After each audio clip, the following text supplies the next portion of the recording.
buy any meat, no, let that too, some meat, from what they are so be used to be on YouTube, my back.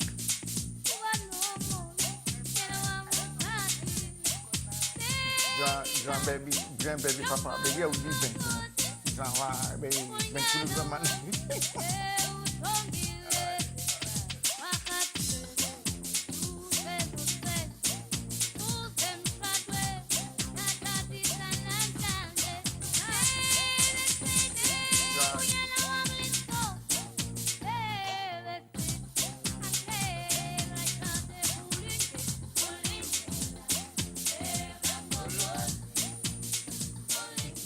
Julie is coming.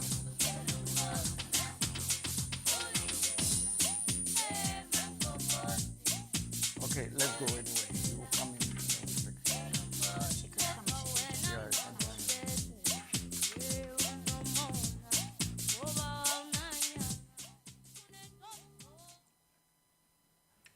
welcome to VOL Television. My name is Nana Osagyefo, and I'm with my partner in progress. Genevieve Ama Sewa. Yes, Genevieve Ama Sewa. Yes. Proud Ghanaian. Good. Catch your moment. Proud Ghanaian. Mom, they be a moka brofo no. Proud Ghanaian. Right. Monkasa. I've just returned from Ghana, Yeah, so I know that's what great. I'm talking about. Yes. So basically, let's welcome our young Gen Z in the person of Prissy Lady Mercury. And saying, Mercury, I also want you to move. You have to unmute yourself. Yes. I'm sorry. And saying, now so. Yes, so yeah, and then Oba Mamia Mase, and then or no chin or the profune buga no. Into why ready? Eye. Too much. Yep. Just to answer the reason why Ghana, nobody wants to speak their language. Be happy, brofo. Anyway. Mercury Ampa. That's good. Ope brofo pa. Oh. I didn't. All of them. I've just come back from Ghana. I know what I'm talking about. Oh, no, my Speaking country, English. Come again? I don't know, but it's like in Ghana when you like to speak shit a lot, it makes it look like you're too local. You have to speak English to look official. You get me? Yes. No, That's but what we how don't does like. that sound? Seriously, that sounds very embarrassing to the rest of the world. In Germany, they speak their language. In France, Italy, Spain. So if you say that speaking your language, your local language makes you look local, that's very sad. I need to speak to John Mahama. What do you make out of it? That is really embarrassing, actually, to say that. So, Ghana wouldn't to professor Wabong. But for English is not our language. English is not our language. It's good to learn it. Yeah. It's good to learn it, but it's not our language. And the Mercury, why? Because of, is it like a, I don't know why, but it seems it's like Wakam. I'm so Waka, yeah. Waka, yeah. All right, great stuff. Okay, so let's take it off. We'll be speaking to our elder statesman in the person of Aro Frimpong Manson, who actually was with Dr. Kwame Nkrumah, and he was one of the directors of the CPP Young Pioneers in the Ashanti region. Prior to that, he was a general secretary at the Ashanti region, and Aro Frimpong Manson is with us in London, East London area. He'll be joining us. We'll be speaking to him on the line, and we'll be having the post-Ghana independence talk. And also, once we get our reporters to give us just about the headlines, we'll also be looking at that and talking about that as well. Now, before we go and speak to Alfred Poman, so how was your day, Lady Prissy? How was your day? Is the weekend going fine, Lady Prissy? Yes, please. Just like always. Hey, glasses ready. You are more than a first lady. And you have them ketwa. We like it. Very nice. And it fits you very beautifully. Yes. Thank you. Great stuff. All right. So, um, is there something you got for us to also have a quick look before we go into the main Yeah, so bulletins? Yeah. something that because you know how passionate I get about my people, Africa, Ghana, my people, Caribbeans, everyone, my people, essentially my people. So you've got the Asians living in Ghana or Africa, but this is Ghana particularly. I just saw this news where an Asian guy, an Indian, has been jailed for using Ghanaian counterfeit. So essentially fake money, right? Right. Guess what he was doing? Ghanaians are working with him, and he was paying the Ghanaians with the counterfeit money. Whoa, that is so bad. So can you imagine? How is that person going to live? That's very bad. So they're going to the shops, paying with counterfeit money. You know you can be arrested for that. Sure, of course. Anyway, so the bit that I read, he was in custody for 9 months. In custody, does that mean that he was in prison for 9 months, right? Yeah, custody could be police cells. It's still custody, yeah. But not at home, though. No, not home. So anyway, the judgment came and he's only jailed for 5 years. In my opinion, that's not a good enough sentence. Right. So it says that the court presided over by whoever the lawyer is, I don't want to mention his name, sentenced Sharma, the Indian guy is called Sharma, imprisonment for possessing fake local currency and 5 years for possessing fake foreign, 5 years for possessing fake foreign currency. Right. The sentences are to run concurrently. What does that mean? Because you're a lawyer. Yes. Does that mean it's 10 years? Well, he will serve one and then the other one will come. Depending on that's what it means, yeah. So according to the prosecution, investigations revealed Sharma, who was responsible for receiving and keeping company cash, broke into his employer's safe while the businessman was on a trip abroad and replaced an unspecified amount of fake money. Genuine US dollars with counterfeit notes. Okay. You know, he's jailed. I mean, to me, I think. And how many years? So, how many years? From what I read, 5 because, years. Because it seemed that he got away with the jail time sentencing. Maybe the judge was a bit lenient. I think in Ghana, they're really lenient on the foreigners. Right. And they're very harsh with our people, with the indigenous Ghanaians. Right. And there's another thing. This is a show. I don't want to use a specific language. That gets on my nerves. Right. And also it seems that the politicians that steal big money also get away with, even going to trial or anything. And just those I know, but this time we're not allowing it though, are we? Because Ghanaians are... Because all the people that stolen money in the previous government, I'm not looking at NDC MPP, whether you're NDC, whether you're MPP, if you're stolen money, there must be a new president. You must be so right now, Kevin Taylor actually covered it on his screens, on his show, saying that even he and lots of Ghanaians are waiting for that sentencing. Okay. So do you know when I was coming here, you know what came to my mind? Didn't FBI fly to Ghana? Right. To arrest who? Yes. Let's welcome our elder statesman and then we can continue. Come back, right. Yes. Okay. Yes. Hello, Daddy, and how are you? Fine, thank you. Yeah, we are grateful to have you live with us. And as usual, the show continues unabated. Last week, we spoke about Ghana independence, 69 good years, almost 70 years, and no show since Dr. Kwame Nkrumah. And we want to take off from where we left off last week. And it was nice when you did the overview for us. It was very interesting. And so tonight, before we look at the post-Ghana independence, we would like to talk about the international scenery, what is going on in the international world, your view on that before we go straight look at some of the post-independence.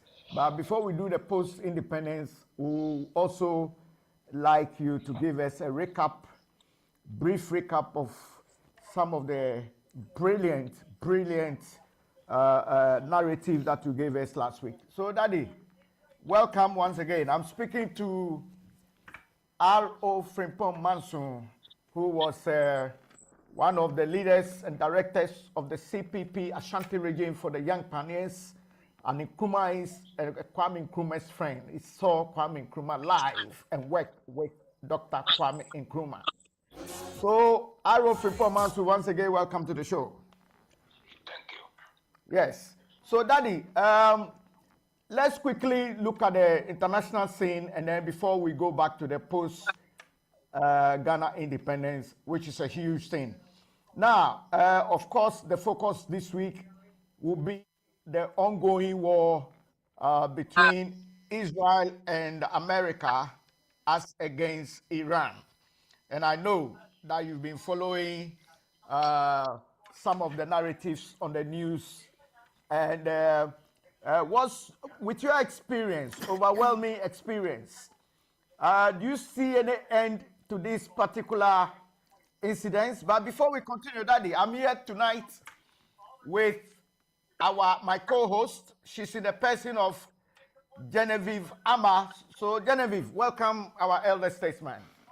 Welcome, sir. I haven't presented for a while, so I am encroaching on my brother's show. So here I am. It's good to hear about you. And did you say that he was part of the That CPP? is, yeah, Nkrumah's man. Yeah. Oh, awesome. In the Ashanti region. That's wonderful. So I'm really eager to hear what you have to say tonight. Okay, great. So, You are welcome. Thank you, sir. yes, she just returned back from Ghana a couple of weeks ago. So she's fresh with a Ghanaian, should I say? Perspective. But in fact, next time I come to Ghana, I wouldn't mind meeting. Would that be possible? No, he's here in London with us. Is in London? Oh, that'll be Yeah. awesome then. Yeah, but he goes to Ghana often. Often, okay, that's good. Isn't your dad? Yeah, I'll be going to Ghana quite soon. Okay. Oh, that's okay. Yeah, so Daddy, with the international news decks, we still see that the ongoing war, Israel, America, and we also see that it seems that there is no end at the moment to that war.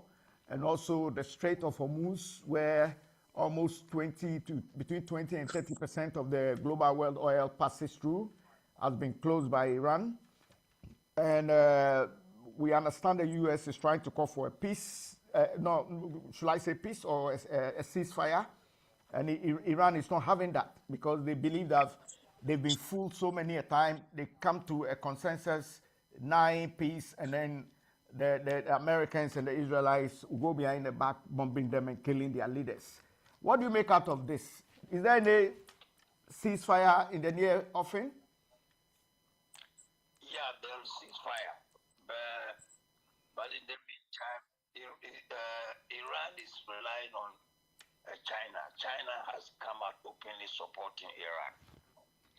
And where China is supporting Iran, America is shaking. America does not want China to come in. And therefore, America will not pursue the war any longer. That's why they are praying for peace. However, there will be peace, but how soon? It will, I hope, by the end of the month, we shall see through the process of peace.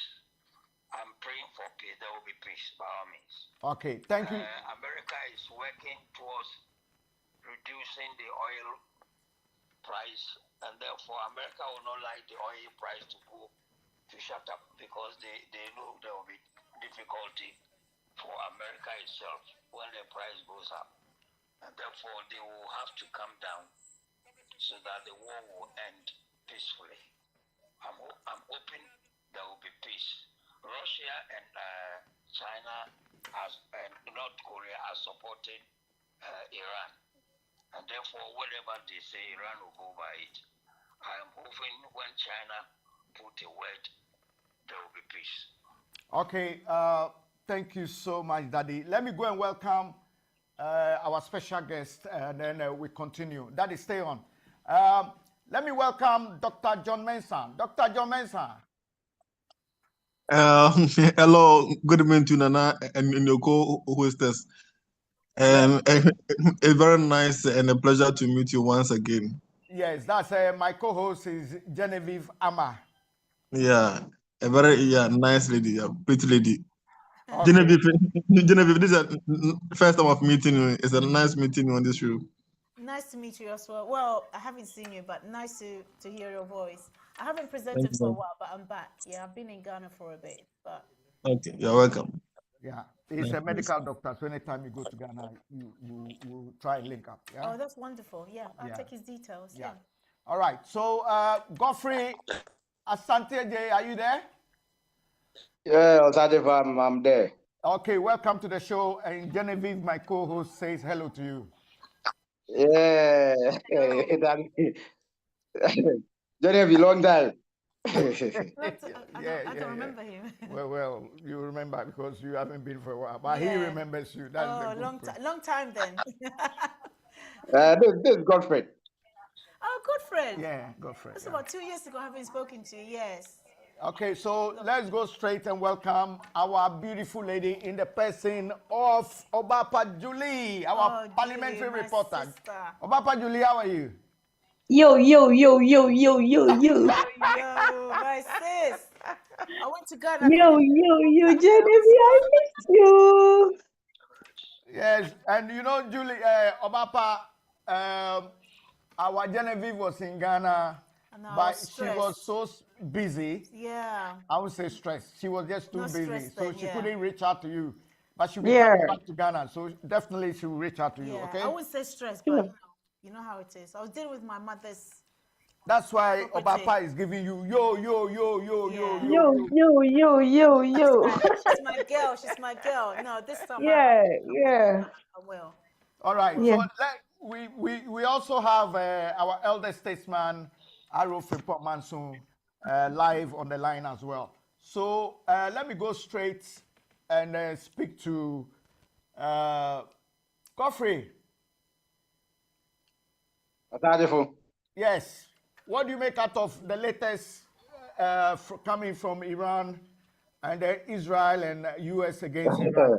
Is there any ceasefire in the offing, or you think it's going to prolong and the oil price is going to jump up? So, Nana, let me start giving you the headline since you have started it from there. As you said, the Iran, Israel, US, I don't know whether it's war or let me put it that way. It's just costing the country because from next week, that is 16th March, the oil price is going to be around 17. That will be the significant increment on this government. So the people of this country is very, very, very, very worried. In fact, it is going to be petrol by 16% and diesel is going to be 17%. And Anna, you know when this increment affect the pump, definitely we the trotros much people are going to be affected. Yeah, you know? but Godfrey, we'll come to that. I wanted us to look at the international news and then we go. So let me go to John Mensah. John Mensah. Hello. Yeah, good evening. Yeah, nice. Yes, go on, John. Please talk. Ask the question, please. Yeah, I'm saying that are we going to see a ceasefire so that we can prevent the oil prices jumping up? Is there any ceasefire? And you see, because Iran has refused ceasefire how many times? 3 or 4 times? Yes. Of it, and they are saying they don't trust the US and trust Israel. And so why should they agree to any ceasefires? And they want to fight on have a proper change. Your views? Yes, my view is that one, I don't see a ceasefire in the short term, and I don't see why Iran should also accept and come to the table to have any kind of a negotiation or peace talk with US. Last year, the war happened last year. They have made they made the Iran delegation for a peace talk, and in the middle of the peace talk, Israel started bombing Iran, and they did the same thing this year. They met them in Sweden and Turkey. The leaders of Iran and US have met around the table, trying to dialogue and debate how to solve the problem to avoid direct confrontation. In the middle of the dialogue of the negotiation, they want to bomb Iran and kill the supreme leader. The US have proven not to be reliable when it comes to negotiation or any kind of peace settlement. So the people of Iran have no reason to trust the US for any peace negotiation. Secondly, I don't see any peace or ceasefire in the short term. Why? Because Iran have proven to have the ability to fight the US and fight them back. They are proven that they have the capability to build their own ballistic missile to strike Israel directly and fight US directly. It's something that no country over the last 50 years have proven to have the courage to fight US directly. And I think Iran have sent a clear message that the bully can be defeated. How does this happen? It The means global, the bully can be tamed. Bully. yes, Bully. the bully can be defeated. Iran are proving that the bully can be one day be defeated. And if Iran had the full support of Russia and China, I think by now the US submarines, warships, the frigates, the destroyers, and the aircraft carriers will have been at the bottom of the sea by now. And Iran should continue. The whole world is behind them. They are fighting for our freedom, fighting to stop the oppression of the Western imperialism. And I think the people of Iran have to go ahead, and we are behind them. Something here. Yeah. Okay. Let's have Genevieve Ama. So who is this person that just spoke? Dr. John Mensa. Can I add that you've spoken about the bully of America, which I guess most people might consider some of their behavior to be such. But have you considered the Iranian people? How did this war start? We know that historically there's always this fighting going on in the Middle East, etc., American, whatever it is that's joining in. But have you considered the Iranian people? And that the Ayatollah, he's now dead, right? That he's now been shot. Dead. Yes, and I believe is it his son that is anyway? China's taking over. Yeah, that's taken over. But Yeah. why, when they took on the street, when the people decided that they've had enough of this ruling, you know, this kind of difficult Sharia law ruling, they treat women really bad. Women are not educated. Women can't do anything. It's more or less like a family ruling this country. So you're talking about America being a bully. How about the people that do not want this kind of lifestyle? That Okay. they want freedom as well. Okay, Madam Genevieve, what I'll tell you that all the information, the news you have been hearing that the Iranian government is not allowing democracy oppression, it's actually a Western narrative, a Western propaganda, which has been engineered to make you think that the people of Iran is bad, so that they can destroy Iran, take over their oil, force them to sell their oil in dollars, so that the US government can charge 1% on every barrel of crude oil sold. The car I'm using in Ghana, the phone I'm using in Ghana is bought in dollars. And when you transfer the money, it has to go through US Swift financial system for them to charge 1%. Every item anybody buy in this world, the US government is making 1% profit from it for doing no work, making them rich and super power. That's no bully. That demonstration was a product of manipulation by the CIA, Mossad, and MI5 to cause uprising in Iran. When that failed, they started the war. So the people of Iran are not oppressing anybody, not oppressing on anybody. The right operation is someone who wants to use military force to take over the property, the resources of other countries, to benefit themselves and make the indigenous the owners of the resources poor. That is rare oppressors. I know, but we know that the Westerns, especially, you know what, I mean, the Middle East, they're doing better than the Sub-Saharan Africa. Who are the Sub-Saharan Africans? It's not North Africa. It's East, West, and South. We are the Yes. ones. I guess the dark corner. Do you understand? Yeah.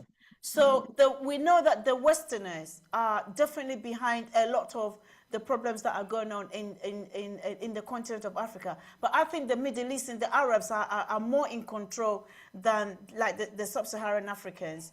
But I put it to you, you're saying that it's propaganda what I said. So where do you get your facts from? Why is it Yes. your one a propaganda? Yes. Yes. But I'm telling you. I'm looking at I'm telling more you. at the people. I'm looking at the people, the suppression. Listen, it's going on. There's an Islamic ideology here, and a lot of it. Looking at Iran, especially in that sector, and I'm looking at the women, the children, especially women and children. Women are not educated. You're looking at more like America is the bullies and they want Well, America has oil. always been a bully anyway. Please, America please, What's America let doing? me answer you. America has always been Hello, America. Madam Genevieve. I'm Genevieve, sorry, I don't know why. I don't know why America is literally Nana, involved in this war. Exactly. They're not supposed Nana, to be please don't there. come in. Yeah, go Nana, on. please don't come in. I want to answer her. I know, When but I'm Nkrumah not being was in allowed to finish government, my point. Okay, go ahead. Yeah, go on, Doc. Go ahead. when Nkrumah was in power, Nkrumah was giving us the finest government you have ever seen in the world. Even Chinese came to copy, Chinese and Singapore. Yeah, They that's came to true. Malaysia. They came to copy Nkrumah's blueprint. Yeah. So you are seeing the most sensational, better government you have ever seen in the history of mankind. Yet, through the same CIA and Western media, they were able to convince you that the people under Ghana are under what a bully of Nkrumah, suppression, and Nkrumah doesn't allow freedom. It doesn't allow freedom of speech. Years after Nkrumah's veteran, you realize you've made the worst mistake. The same deception which you were fed with, that Nkrumah oppresses and doesn't allow us to have our freedom. It is the same deception which they are training to the media to that the people of Iran doesn't allow any freedom. What Okay, happened in Libya? Can I interject, Doctor? Yes. So concerning, come on, let's call a spade here. I understand because I have beef with this CIA. I have big beef. CIA, FBI, but I guess it's the CIA that got rid of Nkrumah when he was he in Vietnam or somewhere on a peace talk. But who were the people, the traitors that gave up Nkrumah? Was it not our own people? Was Because it not our own people? And they are some of them convinced are by on the the CIA Ghana for them to city. accept that narrative that Nkrumah was actually a dictator. Just like how you have been able to believe that the president of Iran is also a dictator. In the same way, that they were able to convince them. In Libya, when Gaddafi was in power, they were able to convince you that he was a dictator. However, the people of Libya had free healthcare, free education, free accommodation, free utility, That's and Gaddafi, free right? everything. Yeah, Gaddafi. That was the best government you can have. Under Gaddafi, they had free utility, free accommodation, free healthcare. That was a sensational, better government you have ever seen in Africa. But yes, CIA was able to convince you that Gaddafi was a bully, a dictator, and therefore you should be ousted. Anytime that the US government, Western media tells you that any president somewhere is a dictator, he's actually the good government pursuing the interests of the citizens, and that government is rather the good government. However, in the same Middle East, if you go to a country like UAE, Saudi Arabia, in Saudi Arabia, women don't even drive. For several years in Saudi Arabia, women were not even allowed to drive. But what have the CIA or the US government ever talk about the oppression? No. The US have their military base there, doing business with them. In Saudi Arabia, women don't drive. Is there any oppression than that, madam? I know, but women don't. Saudi Arabia, I think they've got a better life. The thing is, I'm not convinced by what I see on the news. I'm educated, I'm educated enough to have but in Saudi Arabia, women don't drive. In Iran, women drive. Is there no oppression compared to two countries? But the US dines with the government of Saudi Arabia because the US government allows, but the government of Saudi Arabia serve the interest of the US government and allow the petrodollar system to actually continue, making US currency dominant. in such a way that if you are in Ghana, you want to buy a car from China, you have to get US dollars. So governments have to sell good, make dollars, and when you want to import the car from China, government have to transfer the dollars to buy the car, and the US government will charge you 1% or 3% for this or that, making billions out of us, keeping us under oppression and poverty. Is that not oppression? So if you don't have the currency, you can't do anything in the world. Yeah, Doc. Yeah. So let's go to our. I don't like it when you don't let me finish my point. You know that, but anyway, I'll let it slide. The one who was speaking, or he came into your one. Okay. But don't worry, we can come back to that one because I have more to say. No, you can finish. No okay, problem. so when you use the word, they convince you, don't include me because I like I said, I'm educated enough and I have my own mind enough to critically analyze. And I hear what you're saying, but sometimes there has to be a balance here. We know that the USA come in and all. But why is Crew laughing? Our engineer is just enjoying the... Yeah, because he misses me, that's why, and he knows I'm quite vocal. So I hear what the doc is saying, because like I said, I do have beef, but sometimes if USA don't come in some of these situations, how can some of these problems be resolved, number one? Number two, if USA, why should we allow USA to have the power? Which is why China is jockeying for powers right now. What about the African continent? What are our leaders doing?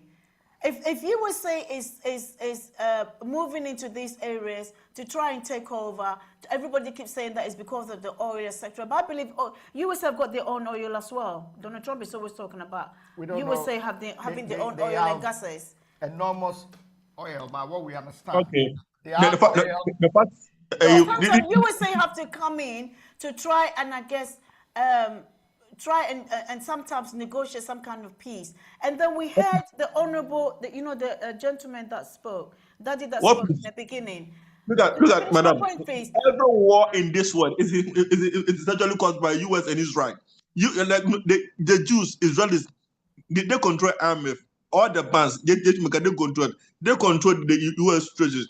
Companies like Rating, Boeing, Lockheed Martin, that produces the bombs and the missiles. They're owned by the Jews.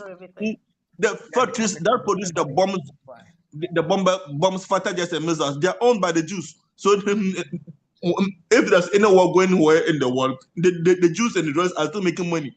So they create wars, make money from the wars, and also benefit from the product of the war, taking over control over it. So the Jews who control the US government actually make money from wars. That's why they promote wars. Everywhere in this world is being initiated by the same Jewish-US alliance. That's it. Okay, so, Doc, let me come in. I think let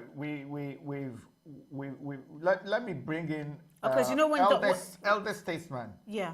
When Elder mentioned that Iran. Let me get my engineer to get the Zoom back on because some people are complaining they cannot get back on the Zoom.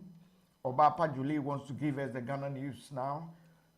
You've locked it. We haven't actually locked it. My engineers are checking it. Yes. Elder statesman. Honorable Ayo Fripomasu. I'm sure you've been listening to the banter. I've been listening to them. I've listened to your co-host and the other. Yes. Lady Amaya. I want to say that America, whether Iran is bullying the women or not, America is still a bully. You see, Iran is an independent sovereign state. America is an independent sovereign state. Yes, that's it. You can go to somebody's country and start fighting. Yes, period. Yeah, I agree. I agree with yes, that. They can do that. See, because you can't just do that. You take a bullet to the leader, you kill the leader, the immediate assistant, you kill him, and then what is the woman power? The woman issue can be resolved by Iran itself. One day it will be resolved. The women will come to power. But in the meantime, what America is doing is not right. Yeah, I agree. You can't go in and start bombing like that. And even it can be done through peace. It can be done through a peaceful negotiation, that kind of thing. Right. Yeah, you can't. Right. Yeah, I agree. When they signed in 1945, when they signed the war treaty, peace treaty, he said if there should be a war, there should be negotiation. There should be negotiation. want to do this. This man is doing it. Talk to him. If you don't talk to AMP, I will do this. But you just start to do it. And America did that to Venezuela. You took a leader and the wife to Guantanamo Bay, and then you start doing. You want to land somebody's land, and I mean it's all over the place. So he's a bully. In fact, somebody who wants to show power, and the leadership of America nowadays is all right. America hasn't been done before, but present leadership is chaotic. Is a bit of what we call say because he's a leader. I don't want to abuse him, but America is a bully. He can't do that. So I'll confirm that it's a bully. The women's matter, as your co-host is bringing, is correct. But then it doesn't rule out America is on the bully. Okay, thank you so much, Elder Statesman. Okay, let's go to Obapa Julie for the headlines coming from that part of the world, Ghana and Africa. Obapa Julie, welcome once again. Thank you, Nana. Yes. Why? Yo has gone a bit low. Why? Oh, the network is giving me a headache. Oh, okay. All right. So, Obapa Julie, what headlines have you got for us? All right, so Yeah, Nana, a quick one. A very welcome to all our viewers and listeners across board, and then we are grateful for their time always whenever we have this special program. Ghana is 69 years. That was on the 6th of March, where Ghanaians across board, and I'm sure you also celebrated or you observed the 6th March or the Independence Day celebration No. at your end. yes, we did. Ghanaians celebrated it very much well. Did you? No. Well, I'll let you finish, but no. And I'll tell you why. Okay, you go on, and then Okay. Genevieve can come in later. Why? I would like to know before I continue. Okay, says why? Maybe it's best if you finish it, then I can bring up my point No, as no, to why. she wants to hear why you are Okay, saying. so I will tell you why. I normally what do I do? Celebration. I'll just put up the map on my WhatsApp, etc. 69 years of independence, which is great. We were the first to gain that independence in Africa. But then I listened to what one of my uncles saying that what's the point celebrating 69 years of independence? 69 years ago, if China and Ghana were on a similar par, like at least economically a bit. I don't know whether China was a bit ahead, but at least during Nkrumah's time, Ghana was standing on its own legs. Yeah, was ahead Would you say ahead more of China? of China and Singapore and all the rest. Right. Malaysia, they all came to Ghana to learn from Nkrumah. Right. And I rest my case. So and 69 the years same more. US and the same What US is and the- CIA that step into overthrow command to But can destroy I our please finish my point, sir? You keep interrupting me, please. Let me finish my point. The point I'm trying to say is that what is there to celebrate? 69 years later, look at China now. Are we not ashamed with all these wicked leaders that come in there, loot, steal? The devil's strategy comes to steal, kill, and destroy. What is there to celebrate 69 years later? What is there to show? I was in Ghana in January. I was there for 2 months. Gutters, bad roads, infrastructure. What is there to celebrate? I rest my case. Perhaps you can continue with your point. as Obapa well. Julie. Okay, that is Why are you laughing? No, but Julie, are you going to answer me? What is there to No, celebrate? let her finish the headlines. Okay, and then maybe others can answer me. Nana, I'll answer you when I'm done with my reports. Okay. Yeah, so as I stated earlier on, we celebrated our 69th independence from the colonial how do we call it? Masters, right? Colonial masters, yeah. Yes.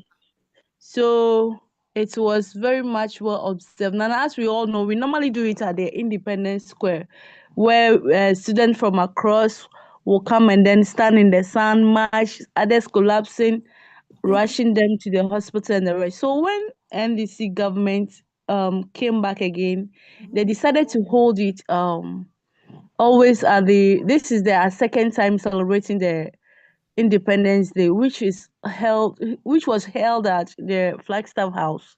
So for now, instead of going to the Independence Square to bring in more students across board to come and march in the hot sun, they now host it at the Flagstaff House.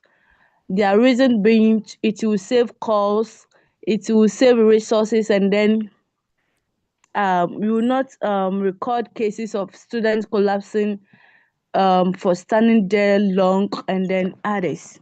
So we celebrated it in a very nice way where all districts across the country observed theirs in their various municipal assemblies and then um, others.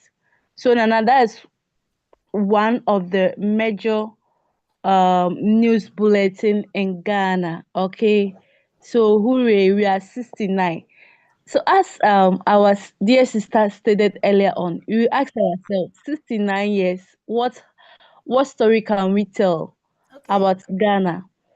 since Nkrumah left, since Nkrumah was able to win independence for us, we are 69 years. If you were to be how do we call it, a man or a woman by now, what is your economic status? What is your social status? And then others. We ask ourselves, 69 years, Ghana, are we able to fight the galam? Say that we've been doing so much noise of that the Chinese people that came to learn, or that those who we were all in the same level with, at least they were ahead of us, not that much. They are now here um, destroying our water bodies, Exactly. taking over our lands, doing unnecessary things, and then authorities are watching, not doing anything better to stop them from doing the illegalities. Nana, I can tell you that now it's not only about Galamsey that the Chinese people are just doing in Ghana. They are doing wholesale and then retail, how do we call it, services in Ghana here as well. So instead of Ghanaians to do the um um retail, some of the Chinese or the foreigners are also doing retail now as we speak to you, which is causing a lot to our businessmen and women who are always complaining to the government to put a stop to.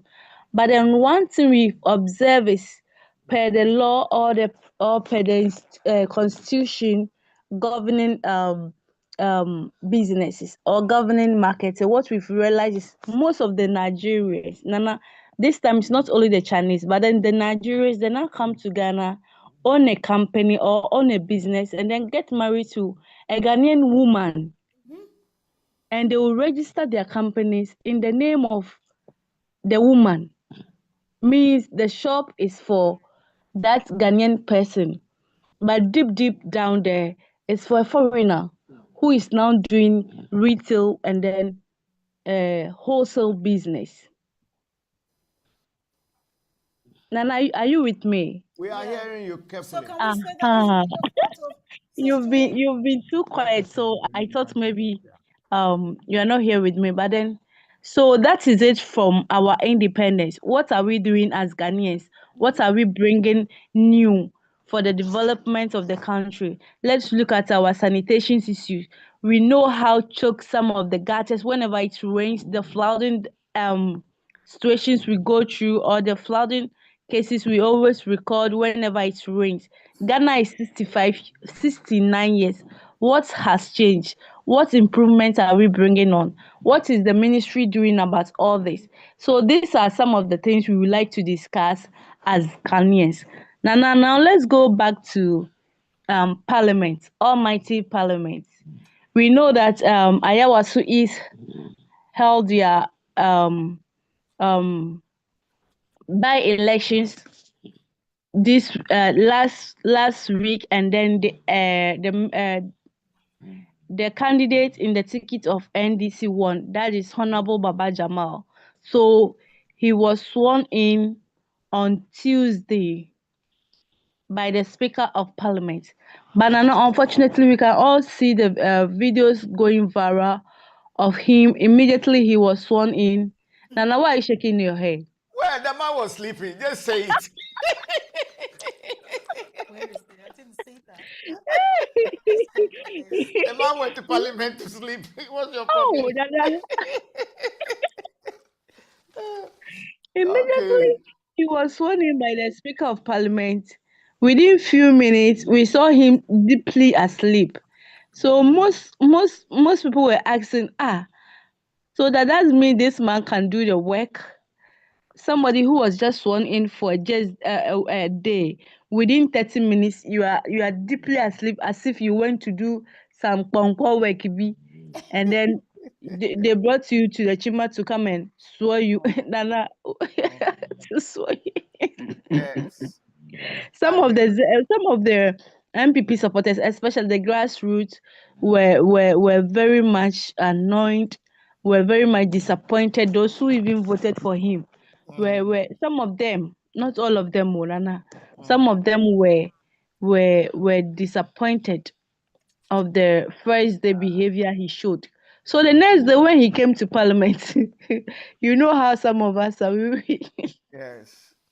We went to him and asked, Baba, today, are you going to sleep? I said, oh, I have some more. So,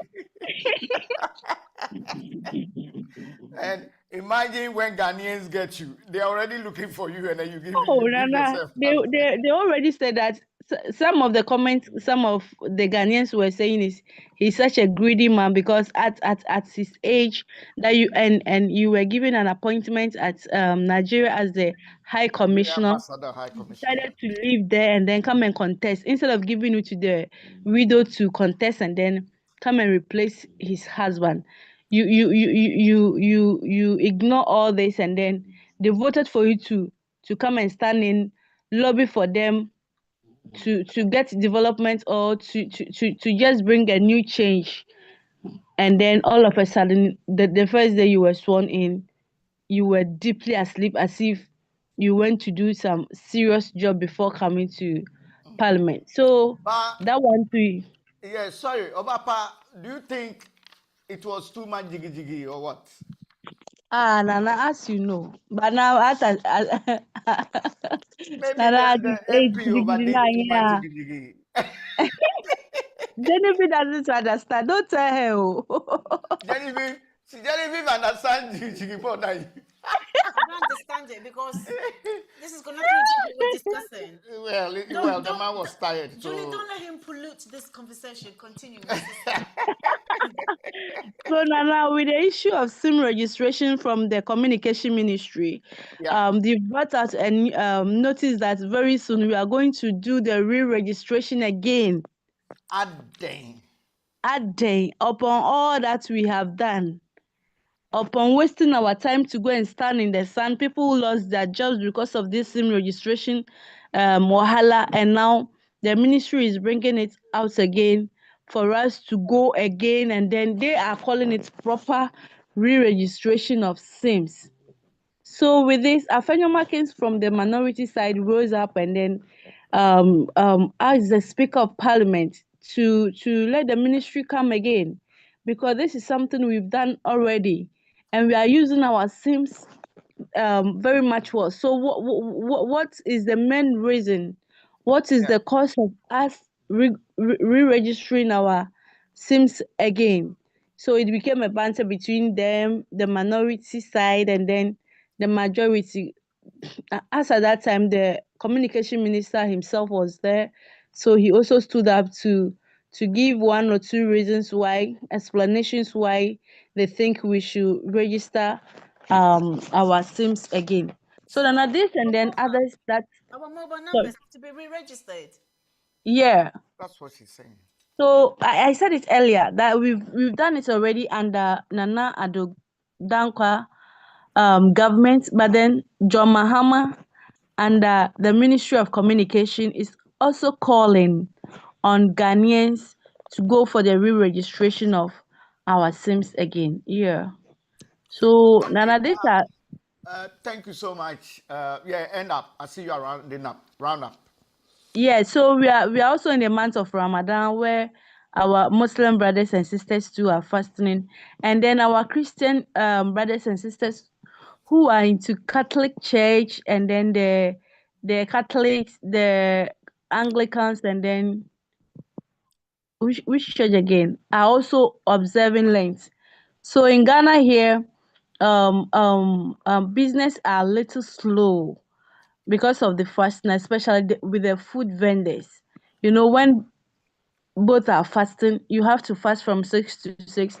Hardly will you see people going in to buy food from restaurants or their normal wache joints, their cocoa seller joints, and then the rest. So these are few of what I can give out. As time goes on, we will bring out the rest as we discuss other issues relating to our news discussions. Thank you. Right. Thank you so much, Obapa Julie. We love you so much.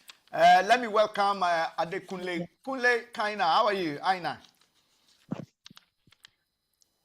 Hello, Kunle. Okay, Yes, Kunle. how are you?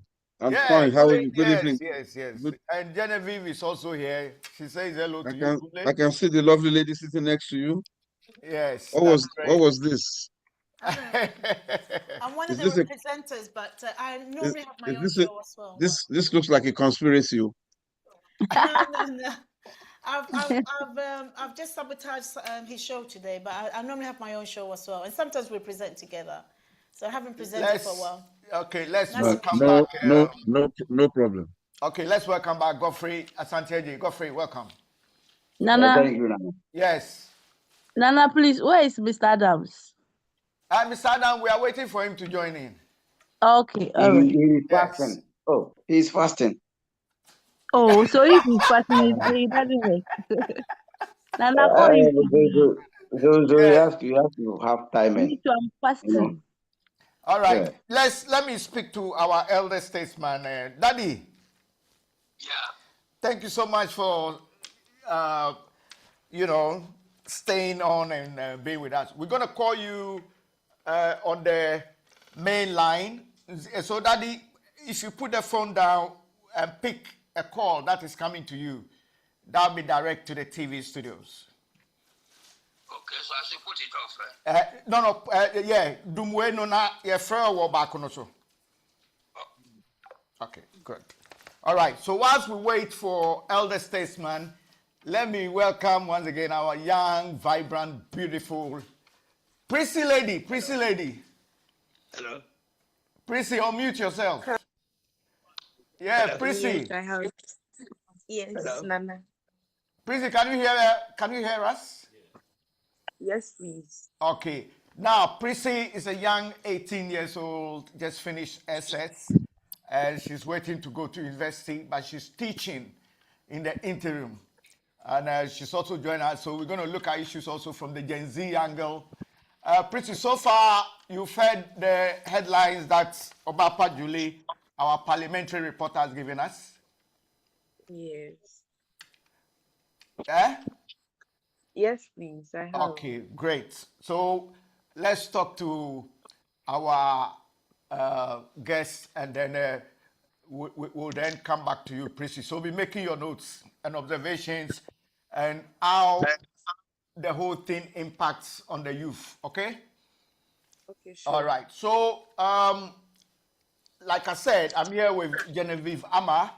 So when we take a topic, Genevieve will also interact with whoever is contributing, and then we can take it from there. Now, before we go on, let me go to our beautiful Obapa. Obapa, Nana, yeah, Nana. Obapa, there's a question I wanted to ask you. Okay. I'm saying that how is the mood with regards to Baba Jamal sleeping? Only God knows what it was. I suggested something, but probably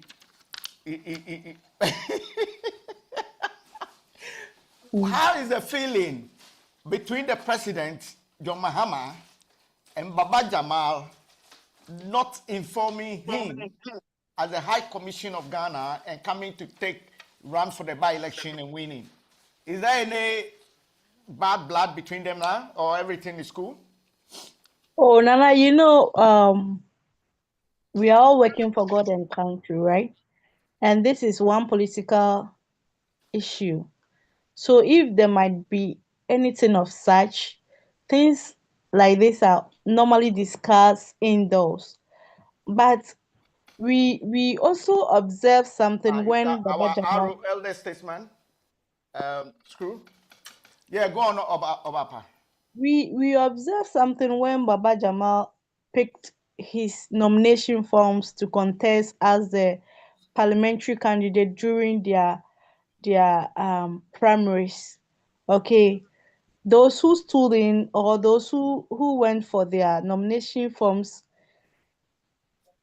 during the time the nominations was opened were three people. Okay, so people were like, why should Baba Jamal come back all the way from Nigeria to contest parliamentary seats?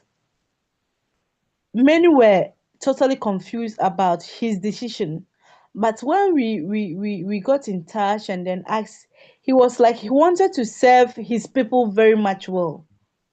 So we were like, meaning the so Nana, and literally it means Baba Jamal wasn't happy or wasn't appreciative enough per the appointment given to him at that time. Okay. Because yeah, Yes, why would I've you got the leave? point. I've got the point where you are coming Yes. from, because a lot So of people raise a lot of issues. Why you've been given a high commission position, yes, which is like you are representing the president at the as local, the at the Mhm. ambassadorial level. You Yeah. understand? And so Mhm. some people were a bit surprised. Yes. I don't know. Is it a So case if, of where? Is it Julie? Is it a case of where with ambassadorial jobs, they don't normally get to chop the contracts and the and the Nana, deal that goes on in parliament? Is that the case? Or Nana, uh-huh. Nana, let me tell you, me, Julie, as I am speaking to you, if I'm given ambassadorial position, I would do it very much well than being an MP in this country. True, because Because with you that one, report you have more opportunities than being an MP. There's no more pressure on you. Like as an MP, everybody will call you in the constituency. Honorable, me by my kids' school fees, and then the rest. So people everybody were like, brings that this headache one. upon you. Yeah. Yeah. Yes, Can is I ask it a question? Was confused he or an what? ambassador in Nigeria? Yeah. So can I ask a question? I don't know too much about this. So he was an ambassador in Nigeria, and then Yeah, he decides to come back. He's not yes, interested in that. He was not interested in that post anymore, or he doesn't. exactly what you're saying. And So then when perhaps he didn't want to stay in Nigeria. There could have been. exactly, Okay, exactly. let me Can I welcome. come in? Yeah, yeah, you Nana, can can I come come in. in? Godfrey, you Yeah, come in. Nana. Let me welcome Elder Statesman, because we've got him direct now on the TV. Elder Statesman, Yeah. thank you very much. Yeah, we can hear it clearer than before. Thank you so much. So I'll come back to you, Elder. Stay on. Yeah, Godfrey, you wanted to say something. Yeah, Nana. Being a ambassador at Nigeria and being in the parliament is being in the parliament is far better than being an ambassador in Nigeria. If he has his position, he be maybe being a commissioner for US or something like that. Baba Jamal will be more considerable than in Nigeria. That's why he took that decision to rather come in to serve as an MP than being in Nigeria as a high commissioner to Ghana. So Nana, So I think God, God, it's a good call, because being parliament is good. It's better than being in Nigeria, Nana. So if you compare the two, anybody who is in the same position with Baba Jama will rather prefer coming to the parliament and serve than being an ambassador at Nigeria. So are you trying to say there's nothing good at Nigeria that Exactly. I'm I not would do saying it. there's nothing good at no, Nigeria. No, you hold on and get me right. I'm not saying there's nothing good at Nigeria, but what I'm saying is that being Nigeria, even Nigeria people will even tell you, being a high commissioner, ambassador to Ghana rather than going to Nigeria Parliament. They will prefer going to Nigeria Parliament rather than being ambassador to Ghana. So Baba Jama coming to be contesting for MP for Ayawaso is far, far better, because here I'm not talking about the benefit or whatever they will go through, but serving at Ghana's parliament is far better than being in Nigeria, because now the party has a majority in parliament. You will be speaking because a lot of party members are now having positions. A lot of them are being given ministerial appointment and other that. So you will get more chance to speak about issues and even make contributions at the chamber. So he would prefer going. To me, I'm okay with him taking that decision rather than being a high commissioner to Nigeria. I don't understand that decision. You see, maybe my mentality living in Europe for such a long time, my mind is not the same as the way we think back home. I don't understand. When you're in parliament, when you serve, I don't know how see, I brought for Omunya, but at least they develop their country. They think about as diverse as they can be. These Europeans, these Westerners, at least you see that they are doing more stuff in their country. I don't understand that you're an ambassador in Nigeria or wherever. You're there to serve the people. You're not there to have a party. And I'm sure when you're an ambassador, you have a nice home to live in. There are, Nigeria, there's lots of stuff going on in Nigeria with this old Boko Haram. I can't even use that word, pronounce that word properly. But I'm sure he will still have a good living. But if you are truly here to serve the people, it doesn't matter where they take you as an ambassador. So for you to say that he's coming back, the choice that he made is correct, because it's better to be like an MP in Ghana than it is to be an ambassador in Nigeria. Is he here to serve? This is the issue that I have with African leaders and African parliaments and all of that. They are employed to come and serve us. Yes, they are servants. I do understand, but and honorable Mamisika, no, that's not the issue. No, they are there to serve the whole us. context to a different thing. We are taking the whole. I couldn't hear what you said because I was speaking and you're speaking at what the I'm same saying time. is that maybe you are not getting my point. What I'm saying No, is I'm not getting your point at all. But explain yourself. As a servant, you don't like Nigeria. You don't like. I'm not saying. Hold on. Let me come back again. What I'm trying to say is that when you are working in parliament, you do more job than being ambassador to Nigeria. When you are there, the job there is less. What is the role of an ambassador? What is the role of an ambassador when you're in a specific country? If I'm an ambassador in Nigeria, I'm there to represent the Ghanaians in Nigeria. I'm there to present the British, the Ghanaians in UK, or wherever it is that I am. So you can't say that, oh, well, I'm coming, I want to do more in Ghana because Nigeria, I'm not doing too much. What's the point of being an ambassador when you're, give me the definition of an ambassador when you're in a specific country. Are they not there to serve the people? Isn't that what an ambassador is? Yes, and to represent the country Ghana. To represent the people in that country. There's also Ghanaians in Nigeria. And Ghana as well, because the country Ghana, okay. Because the ambassador or the High Commission is taken as Ghana being in that country. Yes, so you represent the presidency. Yeah, so therefore, that what's that gentleman's name, that MP's name? Baba Jamal. Yeah, this Baba Jamal gentleman, honorable. I'm not sure if I want to even call him an honorable, because at the end of the day, if you're like you said, if you're in Nigeria, you're literally Ghana in Nigeria. You're representing the services. You're presenting the desire of Ghana. You're there to promote Ghana. Every embassy also have all the various sector in Nigeria or whatever. So you can't say the mentality. Listen, I'm going to do a show about. No, that's my. Okay, that's another one.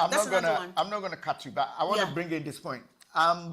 Looking at where Godfrey is coming from. Maybe I should let Godfrey, explain. I think Godfrey is trying to be a bit realistic and trying to say that because Africans, countries, mostly, like you were very, passionate about the Ghana being 69 years and we could have done better, isn't it?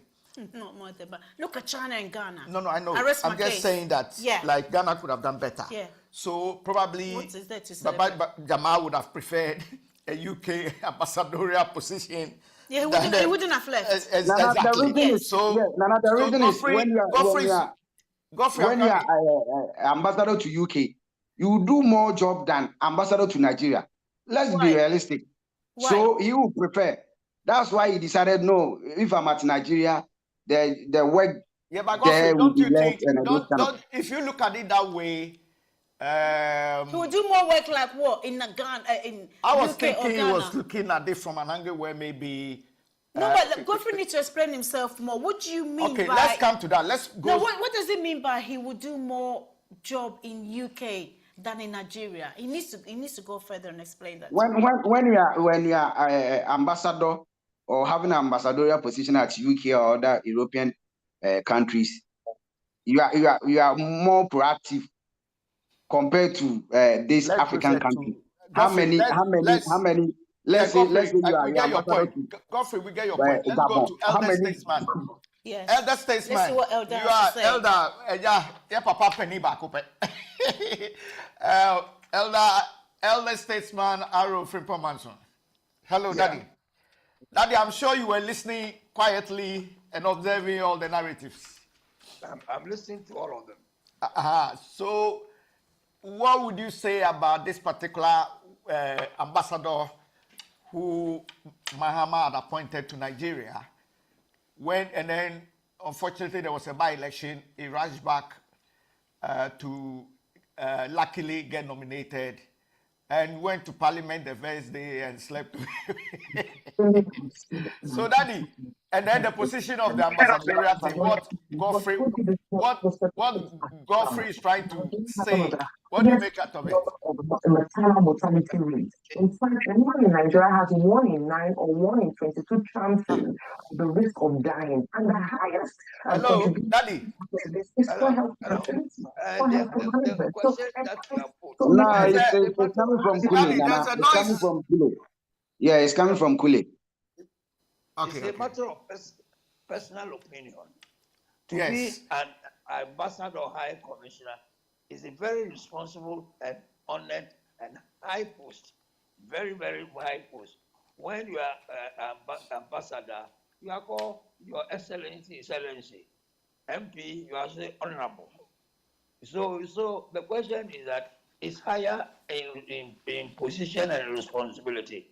But then the decision that Baba Jamal came to Ghana is a personal opinion. In fact, he decided maybe he likes to be a member of parliament than to be a high commissioner. It's his personal opinion. It doesn't make any difference. He doesn't lower his status or any other thing. But the high commissioner in Nigeria, one of African biggest population, one of our country, is very responsible. But then it's a matter of opinion. Okay. Baba Jamal decided on personal opinion.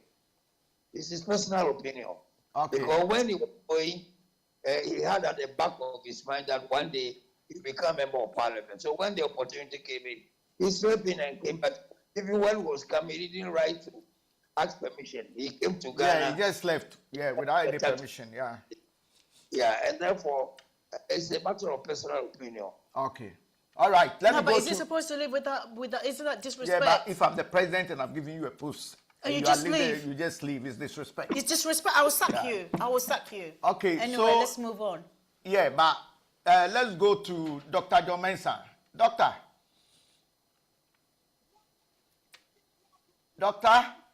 Hello, yeah, prisoner. I'm with you here. I know you've been listening patiently. What do you make out of Papa Jamal's one? Okay. Looking at the game of politics, I think it has got to do more security, more future security than the actual position. As Godfrey said, I quite differ from Godfrey's position. But if we're a minister or government appointee, the president can decide to actually remove you from office at any point in time you want. Yes, And you are bound to actually the details of the executive authority. And somebody who's more close to the president, who don't like you, can even convince the president to actually remove you from office, and you are gone. But if you are an MP, you are secured for that 4-year term. So I think that the decision has got to do with more security, job security, and also to actually consolidate its feet in the All right. political arena than Let's move through the headlines quickly. Because you have the floor, what is your view regarding the last topic I want us to discuss quickly will be the post-Ghana independence continuation from where we left last week. But I want us to take these two topics quickly.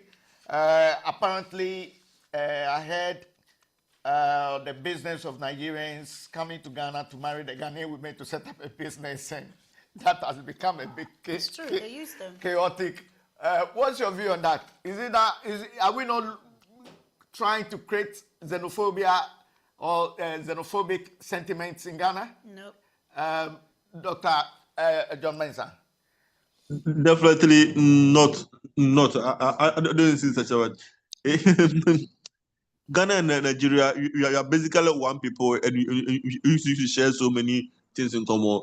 Before the British and the French took control completely, the Ashantis used to trade all the way to Nigeria, and the Ashanti army was so strong that Togo and Benin were actually not existent. So the British even established the Nigerian army to unify Ashantis. So we share the same culture, identity, and everything. And as the population continue to increase, you expect more Nigerians to actually come to Ghana, and we are going to mingle. And one day, Is the Ghanaian economy good enough to sustain such an influx? Let me go to Kunle. Kunle, you haven't spoken at all. Kunle, welcome. Kunle is our brother from Nigeria. Let's hear his view. Kunle. Kunle Nike. Okay, once he unmutes, we go to him. But let's move the same question to Godfrey Asante Ejei. Thank you, Nana. This issue has been. Let me put it this way, because I've been following Guta for quite long on this issue, because Guta is the mother trade, and they are the one that always going around locking the Nigerian shops and other stuff, because the law doesn't permit the foreigners to do the retail business. Theirs to bring the goods, sell to the Ghanaians to do the petty trading. But it looks like now the foreigners are also battling with Ghanaians to do the petty trading. That's why Guta is fighting the government so that they will just find a way to deal with the foreigners. But as I said, that's what Ghanaians are also doing at Nigeria, because there are so many Ghanaians also doing business at Nigeria using the same model. So I remember the General Secretary for Guta, is it Dr. Obin something? I've forgotten the name. I even asked him a question. I even asked Dr. Joseph Obin. I even asked him a question. Why are they not coming together with the Nigerians and explain certain things? Because Nana, the reason why Ghanaians are crying is that Nigerian goods are very, very cheaper than the Ghanaians. So when this yes, now Nana, you know, as I said earlier, I've followed this story for a quite long time, because when Nigerians come in with the goods, the price they give out, that's not what the Ghanaians are doing. So the Ghanaians don't want them to be in the petty or doing the retail job, but rather come in with your goods, give it to a wholesaler, or they will come for the goods and do the petty trading. So this is the issues between the Ghana and Nigerians, and even the other foreign nationalities like the Indians and the Chinese and other stuff. So we should find a way, because at this moment or at this point, we can't sack them from the whole marketing, because when you go to Abosukan, when you go to Circle, when you go to La Paz, Medina, Kaswa, and those kind of things, you'll be seeing Nigerians also selling on these tabletop issues. So that's why making the competition tough, because the Nigerians will sell more than the Ghanaians because of how the price is.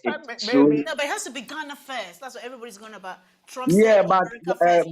That's because Genevieve, I know we're one as Africans, but the indigenous Ghanaians cannot, because you've got the Chinese people, which really makes me angry with the government actually, because I also study what the other Europeans do. For example, Poland. I had a Polish friend.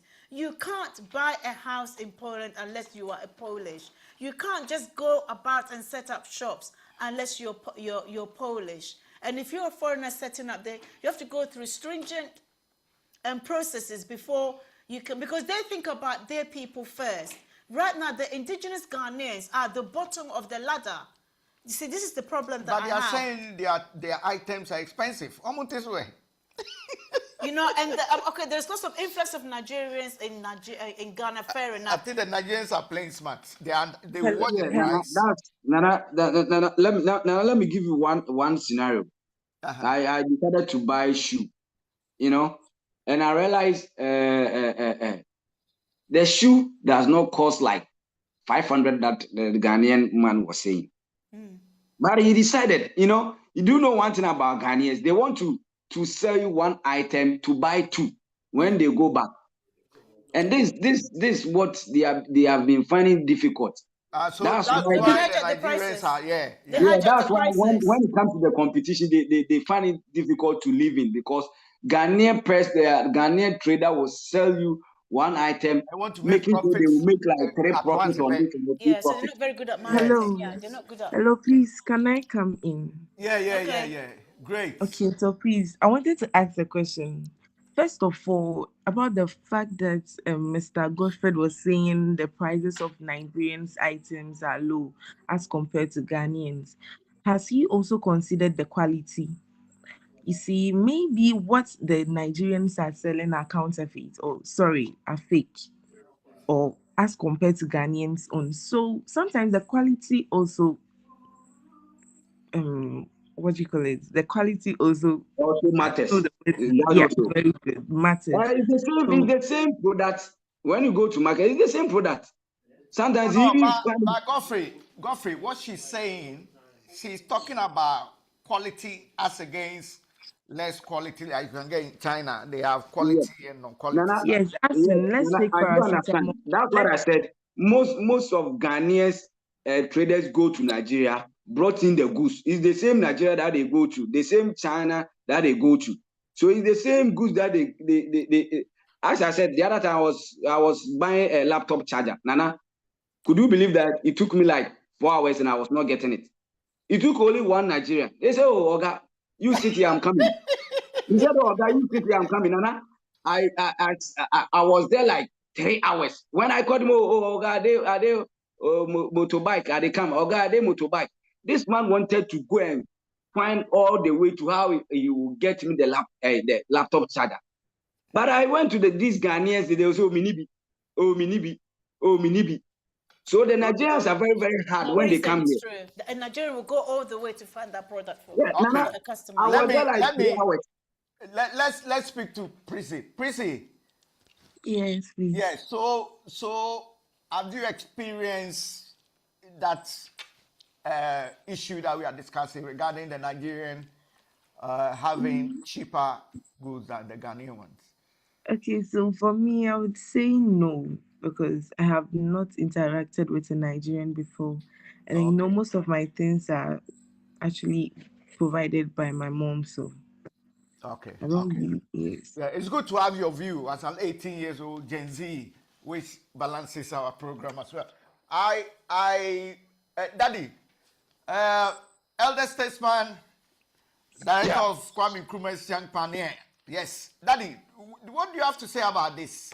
The Nigerians flooding the Ghanaian market with,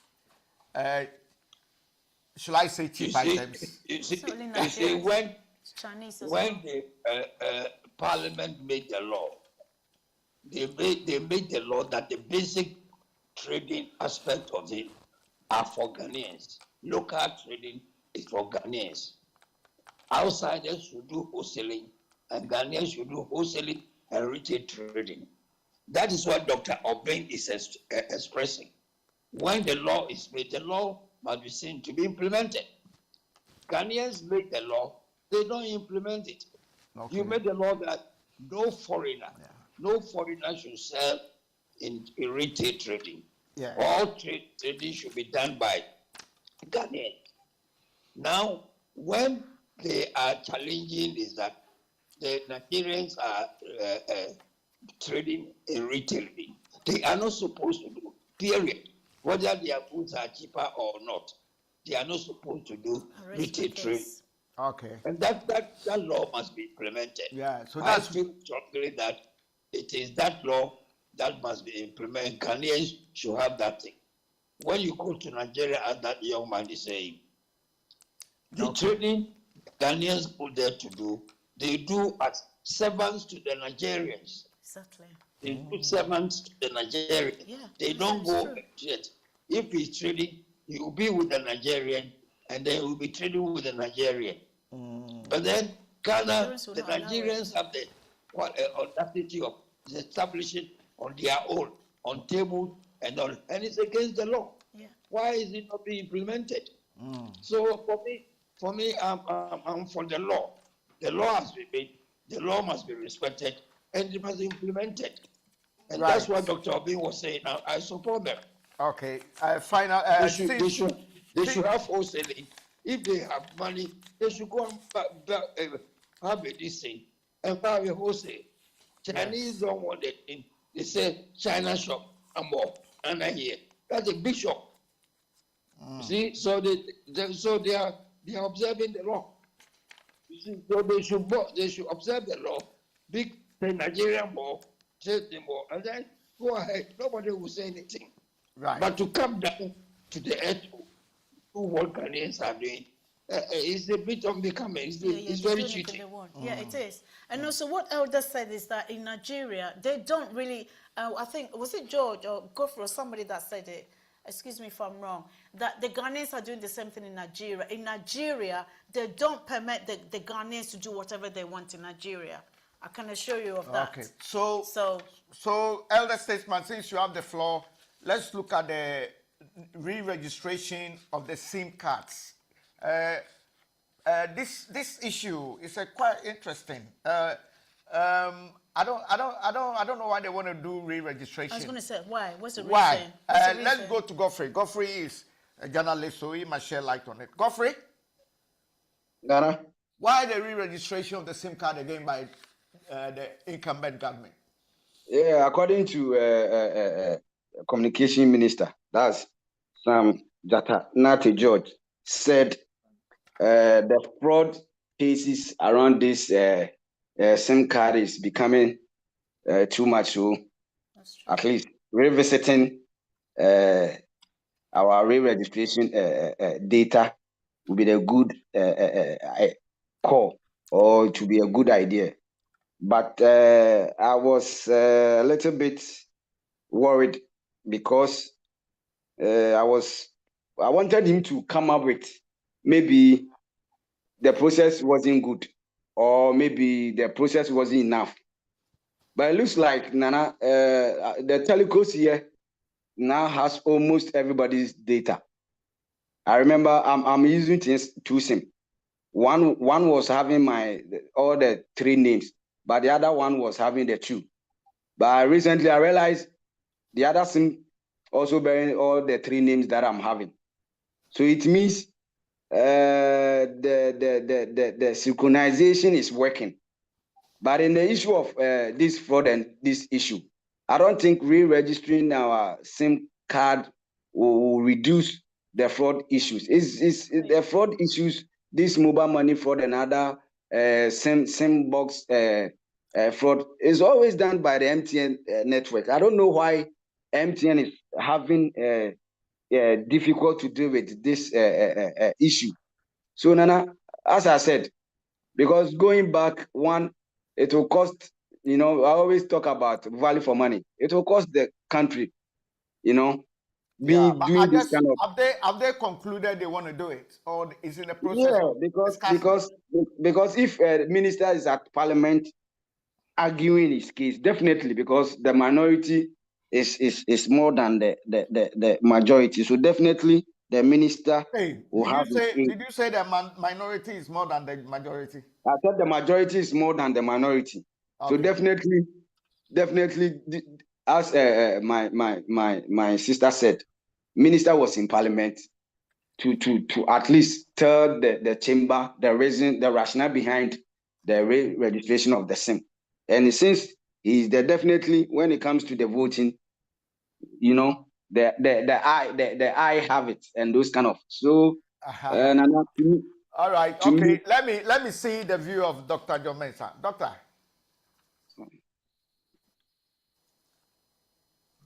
Yeah. Hello. Doctor. Okay. Yeah. Thank you. I'm back on the line. SIM. Quickly on the SIM, and then we do our final analysis. Yeah. Oh, okay. If you can allow me to comment briefly on the retail business, I'll be grateful. I'll make it very brief. Okay. If you're talking about reference, I don't think Nigerians should rather be the target. It should be the Indians, Lebanese, Chinese who are from other continents. Malcolm Ghana, Malcolm, that's what we deal in retailing. They transfer almost $2 billion from Ghana a year in dollars a year. That's in things they've imported. China Mall is now doing almost twice that.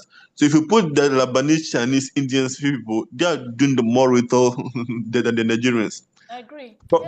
Yes, from last year, from the middle of last year, I mean, the city gained strength against the dollar. So we saw the city sharply getting a position against the dollar.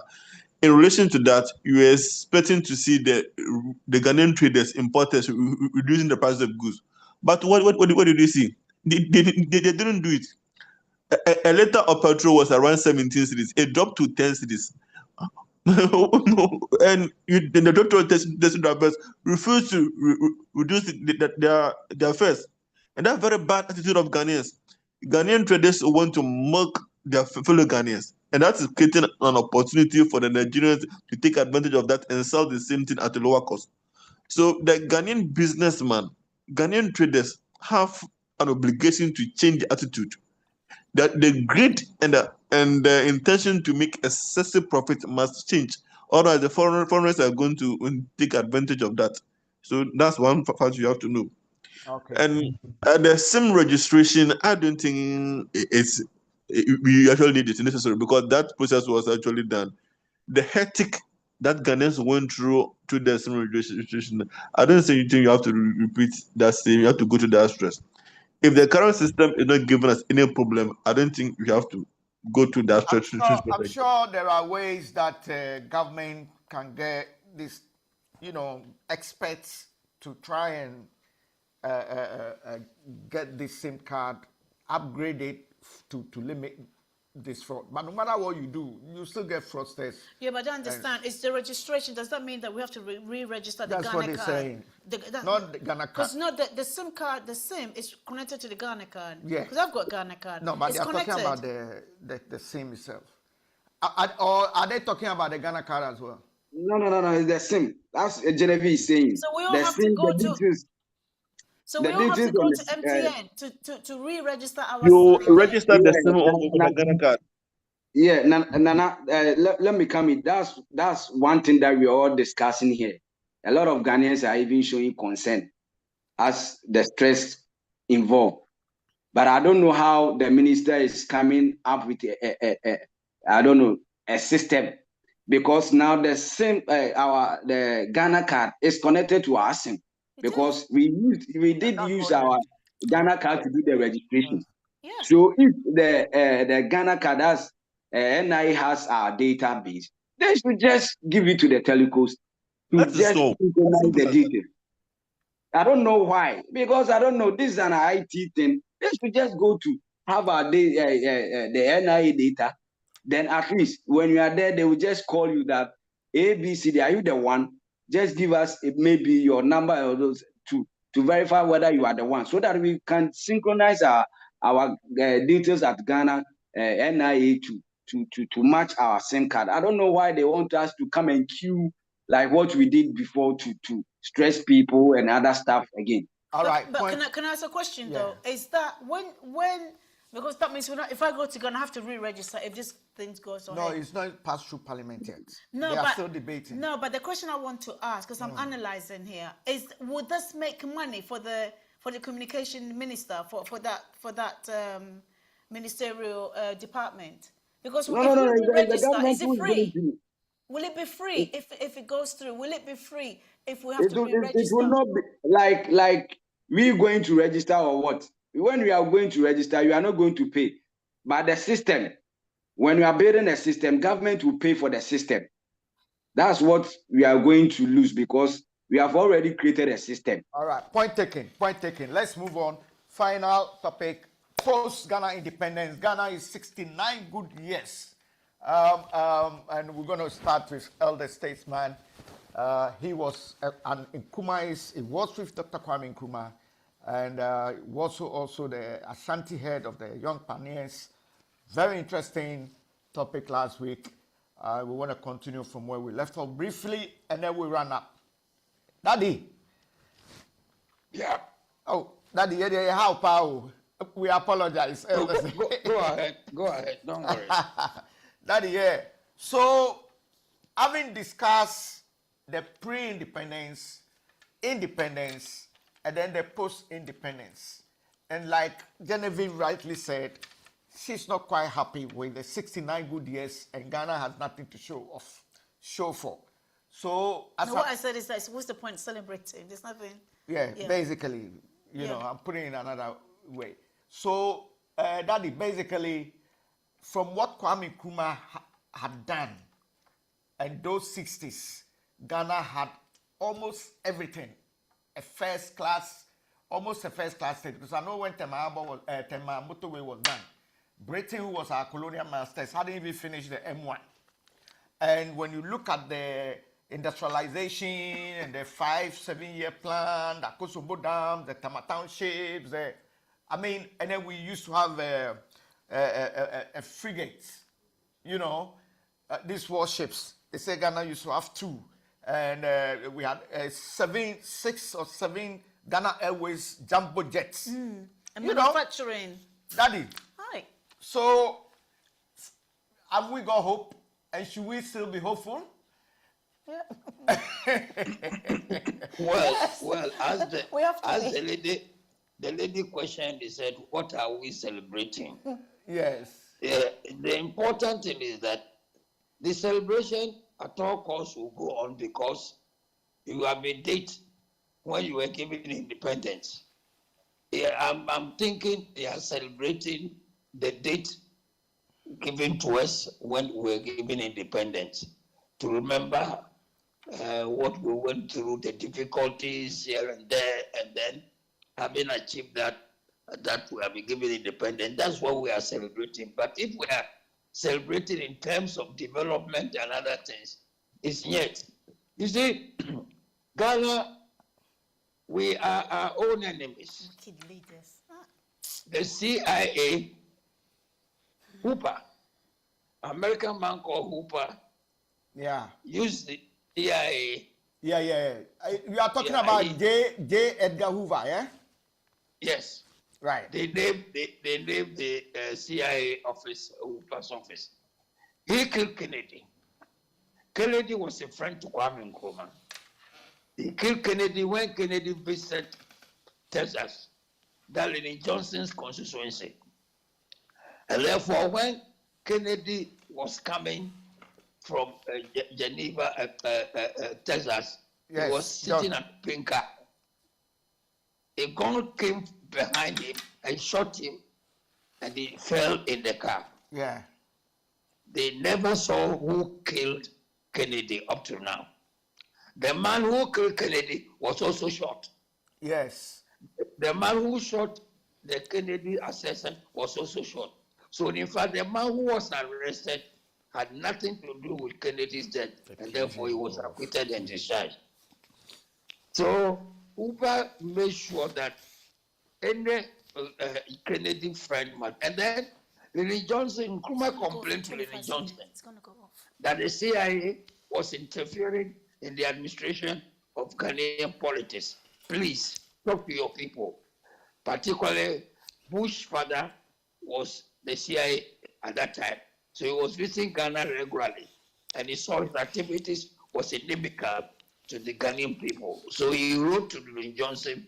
Lyndon Johnson said, yes, I'll take a but at this point, your friend J.F. Kennedy plunged America into war, and Vietnam, they are killing Americans like fowls. So will you please do something about it? Because the Vietnam leader said, you are his friend in London when he was at the university, you were friends. So if you can go and settle that matter.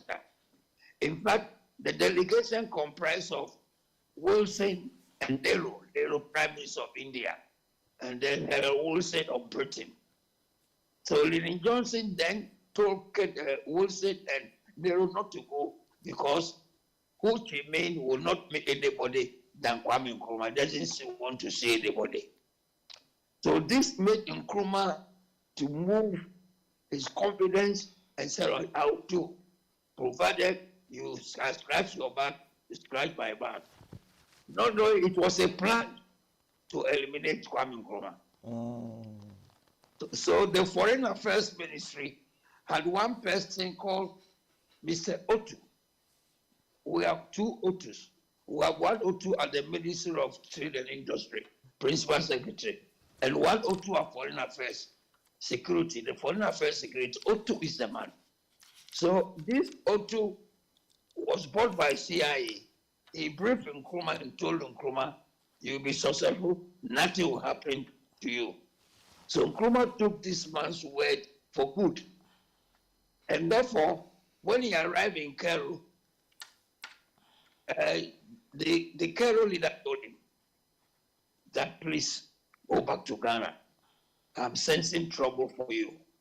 Nkrumah said, no, there'll be no trouble. He said, look, Nazar told him to go back to Ghana.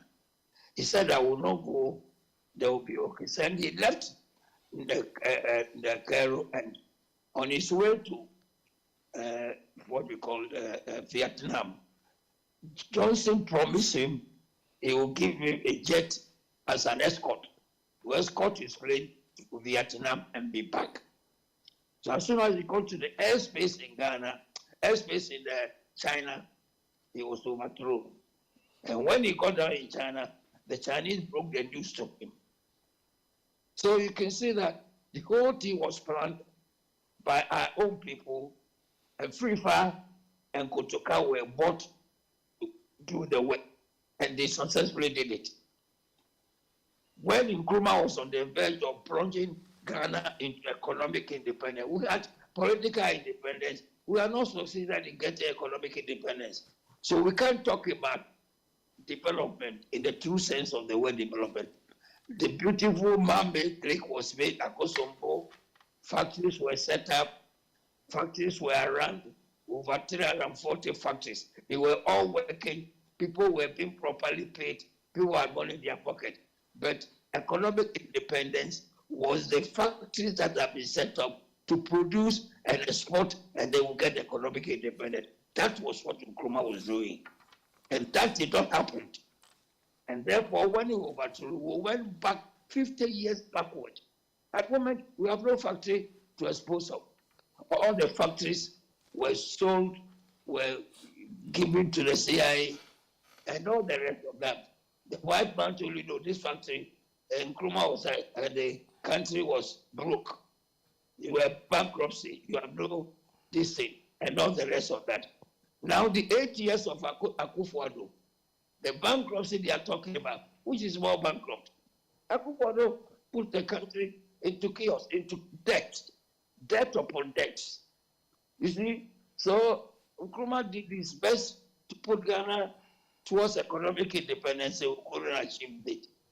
The one thing I would like people to understand, that the civic education which Nkrumah back on the pond through the Ghana Young Pioneers, was what the Malaysians, the Singaporeans, and everybody learned from Ghana. Went to their, they started civic education. Chinese started civic education long ago. So before Chinese embarked on Malaysia, people were patriotic. They loved their country than any other thing. You talk to a Chinaman, he said, China first, my country first. You talk to Malaysia, Malaysia first, my country first. Ghana, we are not patriotic. We are not patriotic. We don't love Ghana. We love our political parties. One will take a political party as everything, but they've forgotten that Ghana came before the political party. So what we have to do is to step up civic education. Let the people understand what is good for Ghana. Why are we lagging behind? Why are we not doing this? What is wrong and what is not right? Then, the young people who have been brought up did not meet Kwame Nkrumah. They did not see Kwame, did not learn from Kwame Nkrumah. They were misguided, they have been misdirected. And now, when you go to Ghana, I can say Kwame Nkrumah is more popular in Ghana than before. People are now, opposition people, Kwame Nkrumah's reference. Children are asking, oh, so is that Kwame Nkrumah? Oh, so we are this then? Oh, so Kwame Nkrumah did this. Now people are beginning to. So the celebration, after the celebration, we can celebrate it the day we were born. Like your mother, your sister brought forth your brother when he's 65 years old, we celebrate it. So after the celebration, we can do it, but not meaningful. It has no meaning to the development and all the rest of that. So Ghanaians must first of all imbibe the civic education. They must work now everywhere, even in Britain here, you can't convince anybody against Britain. Britain is right or wrong. My country first. This is the civic education every country has back upon. Because under 113 years of colonial subjugation, 130 years of colonial subjugation, a long time. So we got to reorientate. And that's why Nkrumah said that we must build the African personality and unity. You must be, first of all, call yourself as African. Secondly, as Ghanaian, and tell you as a membership of the World Brotherhood. This is what he was yearning for. He was selfless. He did not matter anyone to whatever he do. He didn't receive penny for the work he did. He said, I'm being paid by Ghana. Ghana is giving me a place to sleep. Ghana buy me my dress. Why should I ask for money? So this is the thing. So we have to embark upon civic education, intensify civic education in Ghana, into our schools, into everywhere, where the children can rethink and know that we have to serve Ghana and not man and not parties. This is very important. Can I make a point? Yeah, Daddy, thank you so much. I think Genevieve want to interact briefly. Oh, does. Okay. I agree with everything that you said, but I've just come back from Ghana, which I've said recently, and I took a lot of Ubers. When I'm in the Uber or when I'm on the street, I talk to a lot of the people, the youngsters, etc. Everything that you said makes sense, and I agree with most of them. But is it about educating the children, or is it about the leaders, those in power? Because when I speak to people, all they see is that anyone that's in power are there to loot, are there to, steal, the corruption. Correct. Because anytime I try, because I'm so passionate about Africa, for me, it's Ghana first. So that's why when, my brothers and sisters are talking, I'm thinking, well, Ghana first. Property should be Ghanaians first. Business should be Ghanaian first, and everything else should be secondary. So how can the youth, all they see is that, you can see that they don't trust anybody. They don't trust the leaders. Those that have looted the country. I'm still waiting. If Muhammad do not imprison some of those people that bought 27 houses and all of those kind of... there's one in USA that they still haven't brought back that finance minister. So the thing is, if these people that have stolen so much money are not brought to book, and the corruption is still going on, because I think the education should start from the leaders. They need to set an example, which I think this government is trying to do anyway. And even then, people don't believe that they're doing anything. So I do understand it's about educating the children. But if I was 11 years old, or so let's say 15 years old, and you're educating me to think Ghana first, I would ask you the question, well, what about the leaders? What am I learning from them? The idea is that Mahama is trying. Yeah. Now, it's not easy to get witnesses to prosecute. Right. You see, yes, witnesses to prosecute is a difficulty. You send people to court, you need witnesses to prosecute. And it's the law that they are dealing with. They are not dealing with the moral aspect. You send Frimpong to court. You say you have stolen ABCD. Where are your witnesses? Who is that, and that? So that is the difficulty Mahama is No, but sir, why do they need a witness? What about the what's his name? Dubuahine. There's evidence that he stole that money. He was taking out millions at a time from that bank. He's bought about 27 houses. So what? I mean, the evidence is there. Surely they should be seizing that property and getting that money back. That's number one. Yes, it's a Dubuahine. And then there was that gifted woman. It's being prosecuted. What we call this NPP chairman in Ashanti region is being prosecuted. So there are some other people which Attorney General is having difficulty in getting witnesses in prosecuting them. He told the Vice President that I am not sleeping, but getting witnesses to put cases together. When you go to the court, the lawyer, the judge there must go through the court by the law. He will ask you so many questions. Put your witnesses on the paper and send it to me. If you don't have the witness, how are you going to do it? So in fact, the difficulty is there, but they are trying to go through. Okay, so what about that minister in USA? His case is almost completed. Dubuahine has got it's almost completed. Okay, but then others are coming. So the difficulty of the state is a prosecution witness. That is a difficulty. For me, I just want them to take back all the money they've stolen so that it can be brought back into the system. For me, that's what I'm looking for. All right, so that we've run out of time. We apologize. We continue tomorrow, same time. Please, prompt. We start 9:30 prompt so that we can finish early for people to also go rest. Doc, final word.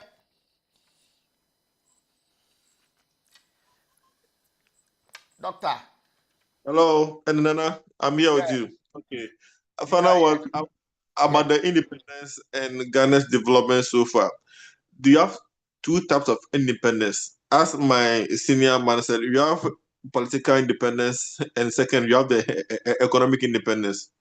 The average Ghanaian have no clue or idea about what is meant by economic independence. The average Ghanaian have no clue about it. We just have the political independence, but economically, we are not independent. So Nkrumah was working towards it, and you couldn't achieve it. And the average Ghanaian don't know that the politicians in Ghana control virtually nothing. Every decision they took here is being controlled from outside the world.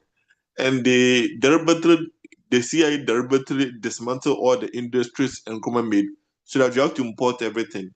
And importing means you need the dollar. And if you need the dollar, then they have to control you. So that is why we are here.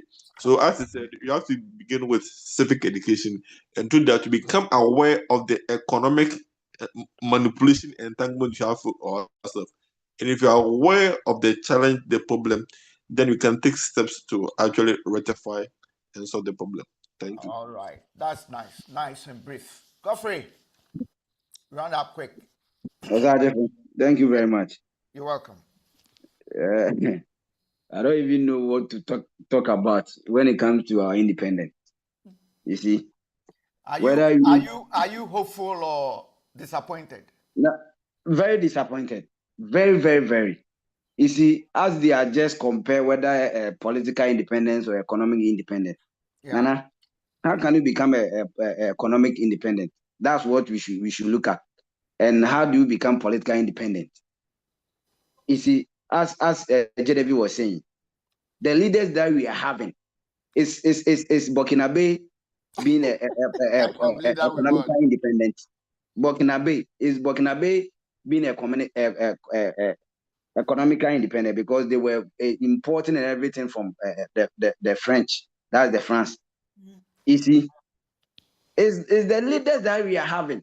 When anytime they are giving them the appointment to lead us, they don't tell us the truth. They are not truthful. And when you are leading people and you are not truthful, you can never and ever govern. Our leaders cannot govern us. It's just talking. I don't want to even go back to this corruption prosecuting thing. Nana, I've said it to you. That's it. Yes, Nana, I've said it to you. You me always say it. Sometimes when you are speaking, they will say, "Oh, democracy." That's why sometimes you are Ibrahim speaking, they is say, "Oh, winning. NDC." The NDC can never and ever prosecute anything. Edubuahin has been to court. He has been granted bail. Chamaun to me has been also being caught. He has been granted. They can never. They are just making noise out of this. They can never. They are in the same bed. It's cartel. The NDC and MPP are cartel.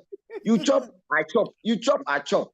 Sometimes when you are stubborn, that's why they make sure say they will use you as a scapegoat. They are using Edubuahin, Chamaun to me as a scapegoat, but they can never. How many?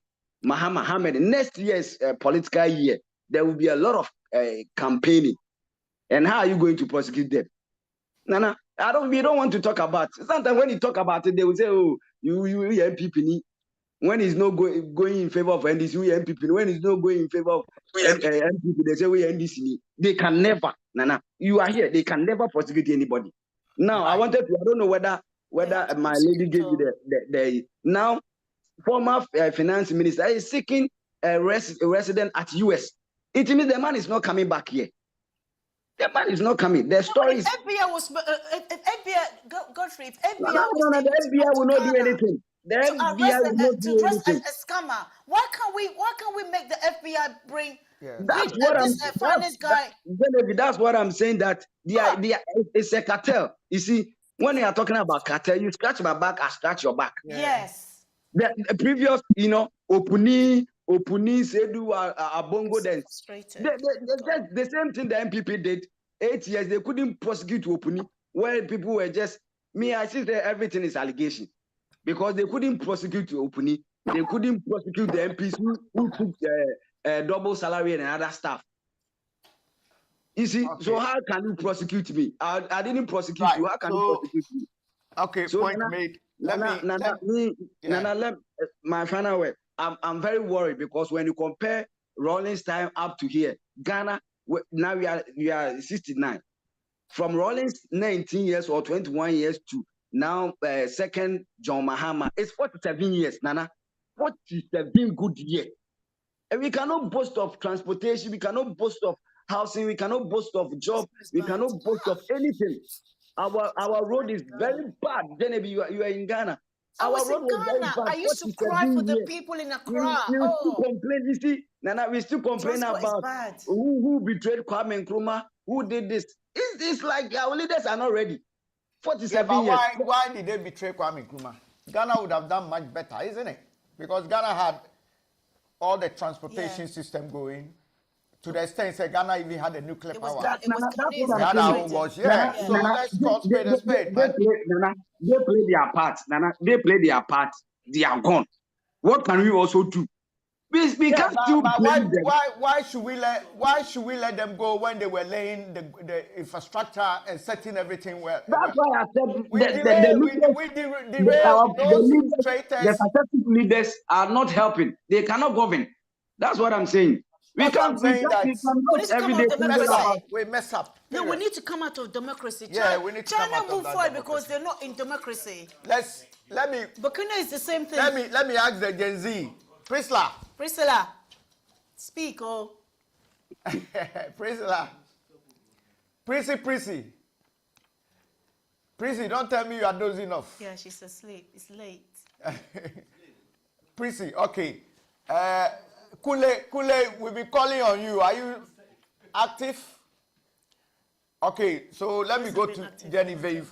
Okay, let me wrap up and then Genevieve. Okay, Jennifer, wrap up and then I'll do the final wrap up. I think I've said all I've got to say. For me, Okay, it's so- Ghana first, and we need to come out of democracy. Right. That's So- it. I don't know how we're going to do it, but the international, the reason why Burkina Faso, Ibrahim, we're always praying for him all the time. He got rid of all the French, all those thieves. I'm not saying that we should have a coup, because China is not under a coup, is it? But I think that, what do you call that? I think We need to the come off democracy. We need Yeah. to, because we are following American system. American system works perfectly for them. 54 states, everything works perfectly. Ghana is following American system and it doesn't work.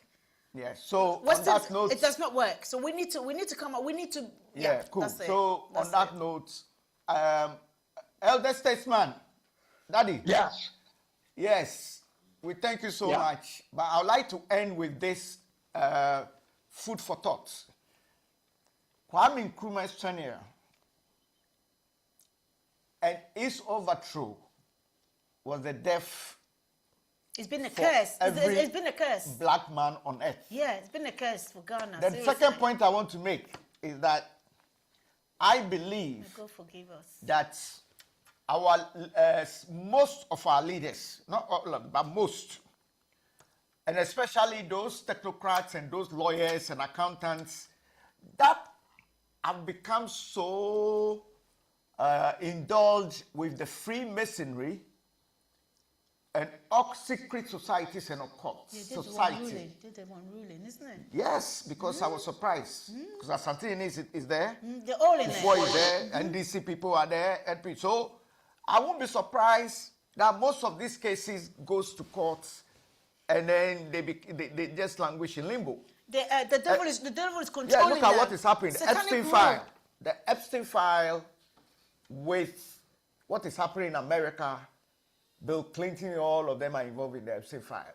You know, I won't be surprised if Ghanaian leaders are not part of the copycat system with the child blood occultism. I said this point I make is only That's for why, food if for you're a thought. child of God, we need to be taking We need over. to investigate. Righteous people need to take over. And we need to, if it is true, we need to unearth them and get our upright leaders to take over the country. I don't know whether elder statesmen. But what's some papa? What's some Elder statesmen, I don't know whether you get the point I'm trying to make with regards to the secret. I get you. I get you. Yes, the Freemasonry controls the judiciary. No, but So- the Freemasons also control United Kingdom. But Yes. papa. Yes. And This is what I'm you know- saying. and you know, it's a food for thought. All right, so let me thank. It's a good Yeah, one. Daddy, you wanted to say something?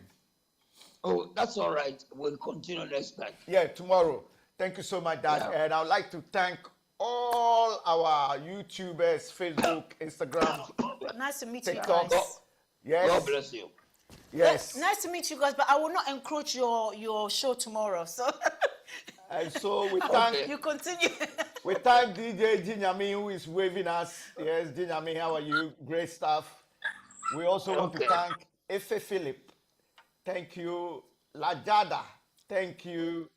We want to thank Lady Charlotte. So many names. How many have we got? We got 366 on one of the social media handles. That's good. Daisy, Esther Amwatin, all those names. We thank you for supporting and watching us. We thank all of you, the social media handles. We so much indebted to you. Tomorrow we have more time to mention your names, okay? And on behalf of Dr. John Mensah, our beautiful Obapa Julie, we have sister. Godfrey Asante Ejeyi. Godfrey, we need to catch up soon. Yes. And Julie. And then Adekunle Aina, our man from Nigeria. And Prissy Prisla. We thank all of you. And then our elder statesman in the person of Comrade Arrow Frimpong Manson. You have to let And- Priscilla speak more tomorrow. Yeah, Priscilla, I gave her, but I Yeah. think she was dozing off a bit. Yeah, Gen Z. And so to my co-host tonight, lovely Genevieve Ama, and to me, myself and I, humble critical thinker. Good night.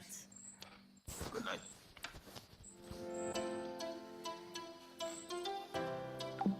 No, we're here, fam. Why? We are done for you. How was your? Nana Sebi. Is he okay? Is it When you almost into something else. into a medio? However, what I go Ghana. Yeah, so you've got businesses in Ghana. Yeah. Oh no,